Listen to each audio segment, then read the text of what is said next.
National institutional ranking framework, ministry of human resource development, government of India.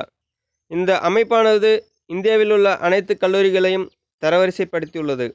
இப்பொழுது overall ranking பிடித்த முதல் 10 கல்லூரிகளை பற்றி பார்ப்போம். Indian institute of technology Madras முதலிடத்தையும், Indian institute of science Bengaluru 2ஆம் இடத்தையும், இந்தியன் இன்ஸ்டிடியூட் ஆஃப் டெல்லி 3ஆம் இடத்தையும் பிடித்துள்ளது. அதனைத் தொடர்ந்து Indian institute of technology Bombay 4ஆம் இடத்தையும், Indian institute of technology Kharagpur 5ஆம் இடத்தையும், Indian institute of technology Kanpur 6ஆம் இடத்தையும் பிடித்துள்ளது. அதனைத் தொடர்ந்து Indian institute of technology Guwahati 7ஆம் இடத்தையும், ஜவஹர்லால் நேரு யூனிவர்சிட்டி 8ஆம் இடத்தையும், Indian institute of technology Roorkee 9ஆம் இடத்தையும் பிடித்துள்ளது. பனாரஸ் இந்து யூனிவர்சிட்டி 10ஆம் இடத்தை பிடித்துள்ளது. நன்றி, வணக்கம்.